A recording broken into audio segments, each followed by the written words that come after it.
세상에 조감기 쳐버리고 잘된 놈 하나 없답디다. 나리가 너만 챙겨줘서 좋겠다.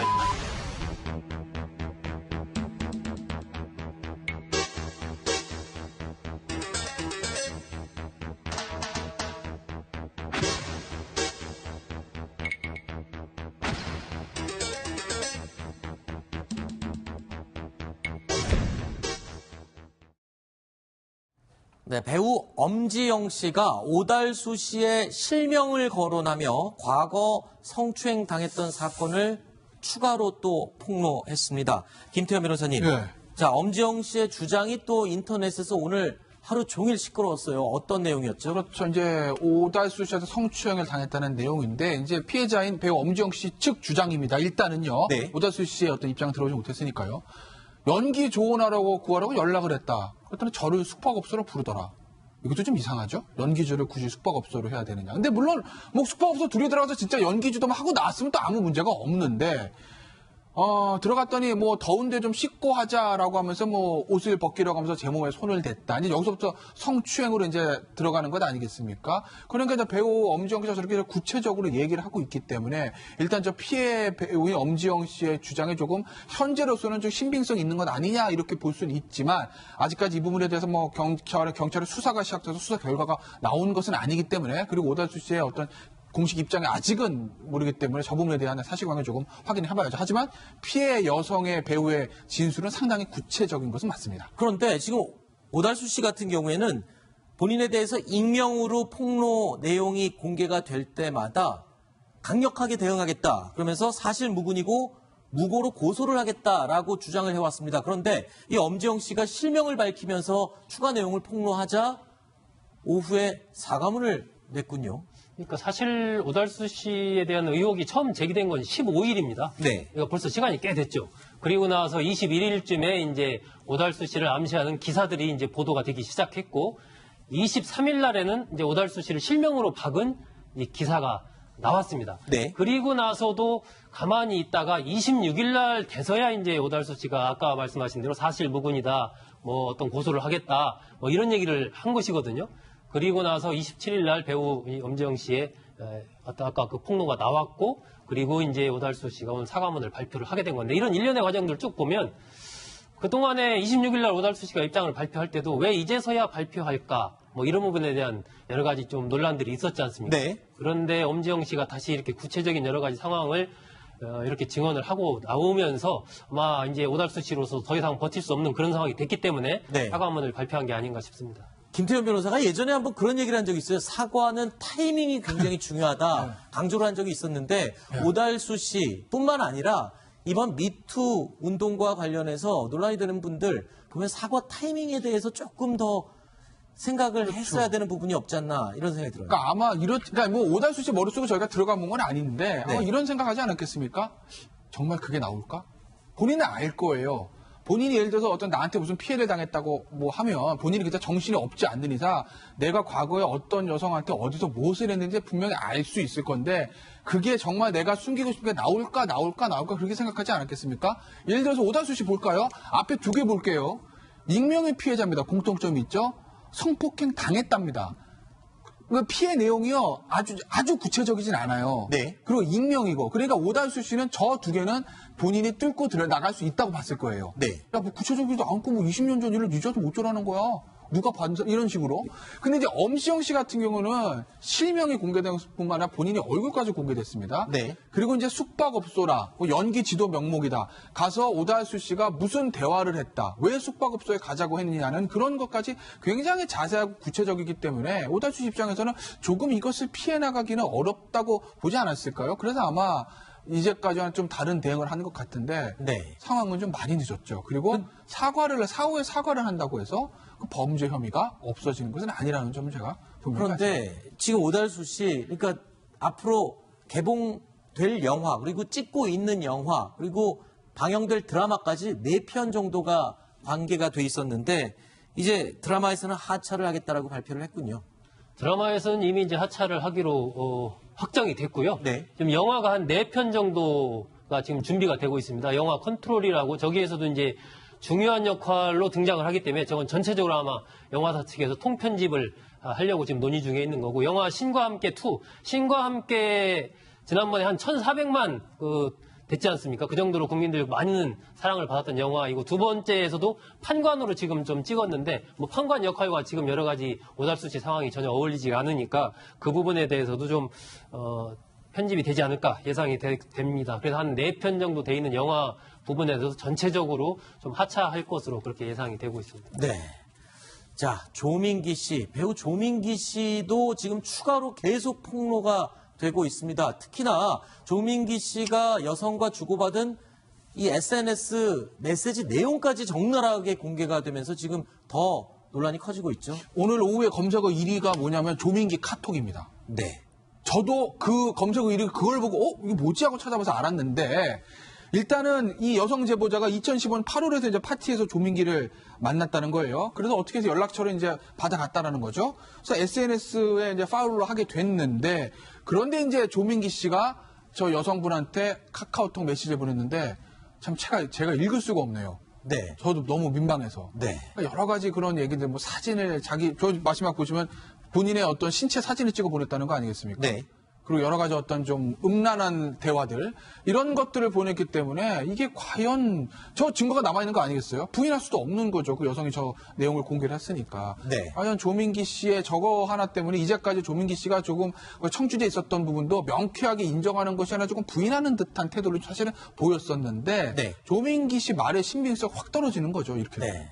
지금 조민기 씨는 이 경찰 조사도 받기로 예정이 돼 있는데, 지금 저런 추가로 나오는 증거들도 경찰 조사에 반영이 되는 자료가 될 수 있습니까? 그럼요. 저거 자체가 별개로 이제 범죄거든요. 그러니까 그러니까 이런 말씀드릴게요. 성희롱, 말로 하는 성희롱 같은 경우에는 형사처벌 못 합니다. 그러니까 두 사람이 이제 대화를 하면서 말로 이렇게 막 성희롱하는 거, 그런 거는 그 형사처벌이 안 되는데, 그걸 만약에 SNS를 옮겨서 한 경우, 지금 이 경우잖아요. 음란한 어떤 사진 전송, 그다음 음란한 대화들, 이게 SNS를 옮겨서 하면 그건 성폭법에 있는 통신 매체 활용한 음란한 그런 죄가 되기 때문에, 네. 그건 별도로 형사처벌 대상이 되는 거죠. 그러니까 새로운 어떤 죄가 발생을 한 겁니다. 범죄 혐의가요. 알겠습니다.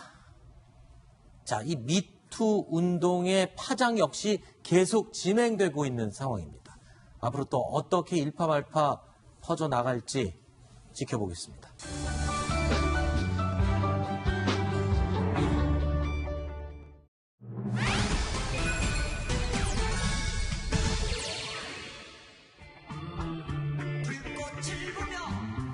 자, 홍서범 씨가 부른 노래 블로리아라는 노래 듣고 계십니다. 1년 가운데 가장 밝은 보름달의 기운을 받아 자, 애군을 쫓아낸다라는 정월 대보름이죠.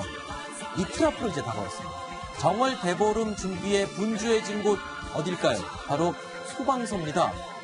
이 쥐불놀이, 불놀이 때문에 소방서가 바빠지는 건데요. 정월 대보름의 사실 하이라이트는 이 불꽃을 넣어서 통을 열심히 돌리는 이 쥐불놀이, 그리고 달집 태우기, 이런 전통 행사들입니다.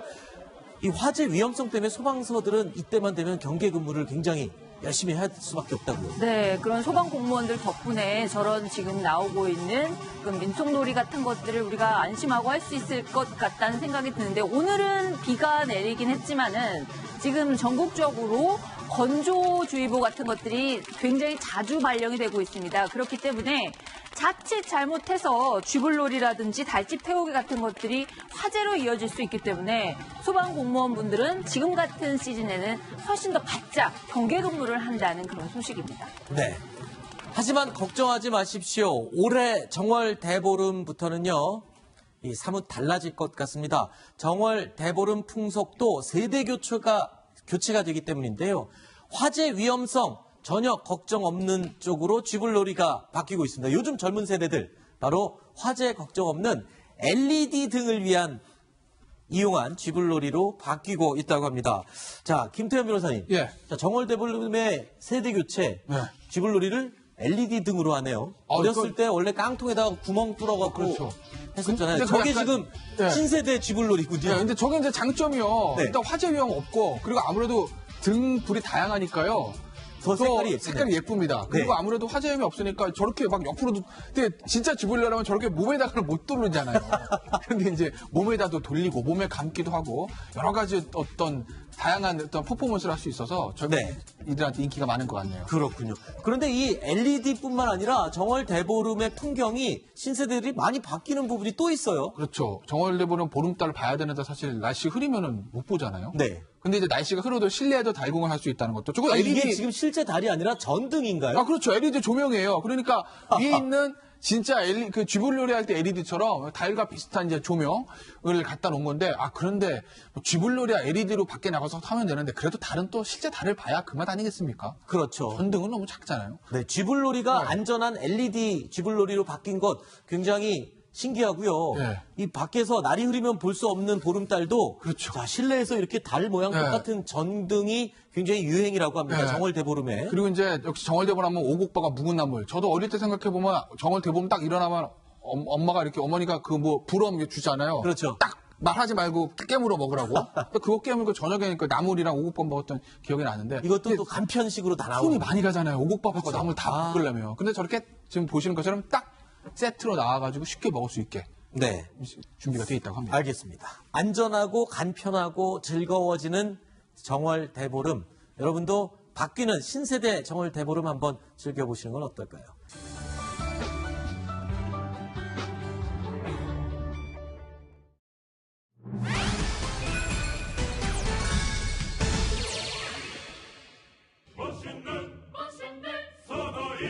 자, 뉴스탑10 9번째 소식, 연예계 소식을 잠깐 알아볼 텐데요. 지금 왜 군가가 나오고 있는지 궁금하시죠?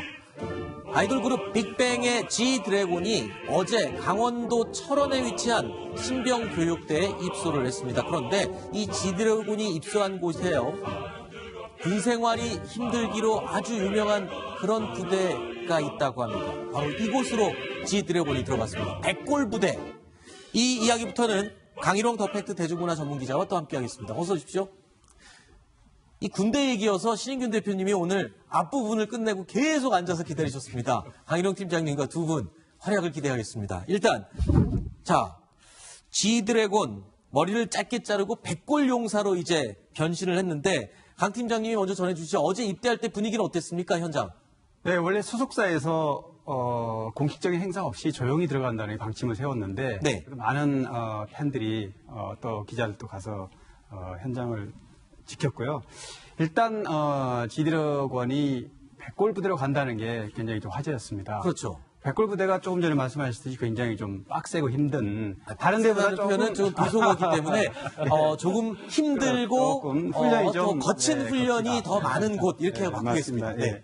그 신병교육대가 이 3사단 백골부대가 원래 사실 들어갈 때부터 위압감을 줍니다. 백골동선이라고요. 신교대에서 예하부대로 들어가는 과정이 딱 있는데요. 네. 그 근처 가면 벌써 여기가 정말 힘든 거친 곳이구나 하는 걸 네. 느낄 수 있는데, 바로 거기에 이제 GD가 입대를 해서 내년 11월까지 이제 네. 근무를 하게 되는 건데요.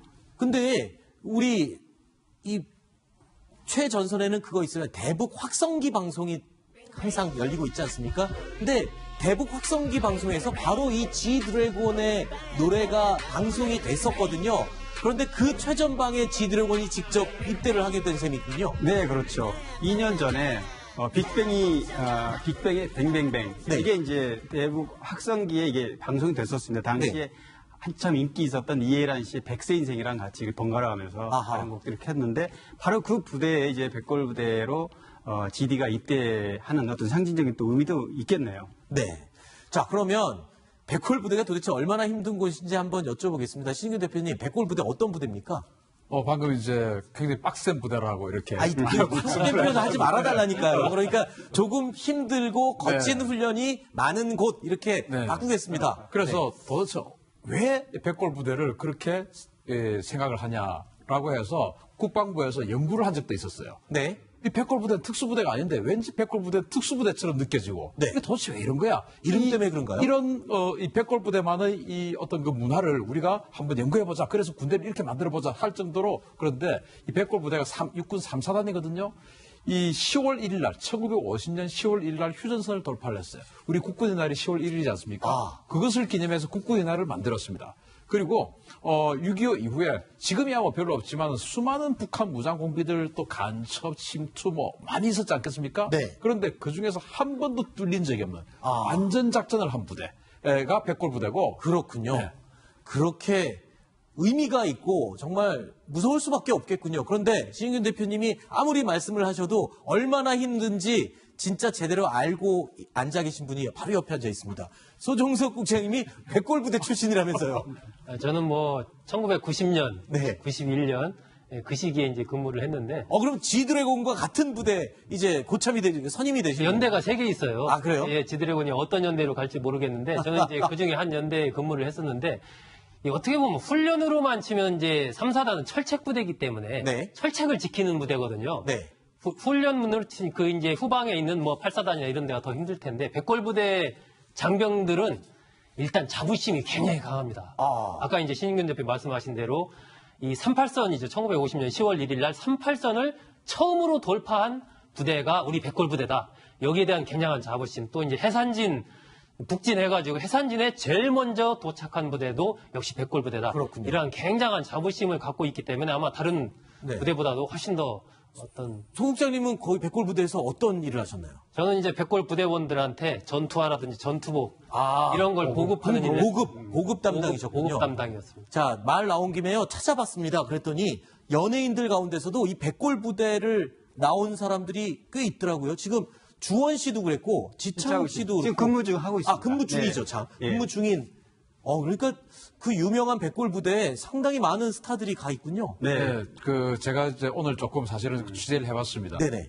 주원 씨는 훈련소 기간 중에서 모든 프로그램을 거의 대대에서 1등을 했답니다. 아, 그래요? 특히 그 중에서 체력으로 하는 각계 전투는 완전히 압도적인 1등을 해서 그것을 이제 제일 우수한 자를 조교로 쓴답니다. 그래서 조교로 가 있고. 조교요? 그 무시무시한 조교까지 할 정도의 빨간 모자 조교죠. 그렇군요. 또 지창욱 씨는 어떻습니까? 그 포병대에서 지금 이거 예하 포병대에서 근무하고 있고요. 그쪽 포병 때문에 K9 자주포 예, 그 맞아요. 그 부대 아닙니까? 예. 직할 포병 여단인데 네. GD가 이제 입대를 하면 GD는 사실은 지금 빅뱅 멤버 중에 지금 탑이 근무 중이고 또 다음 달에 또 태양이 입대가 예정이 되어 있습니다. 그래서 지금 완전체로는 활동이 지금 다 멈춰야 돼 있는 상태고요.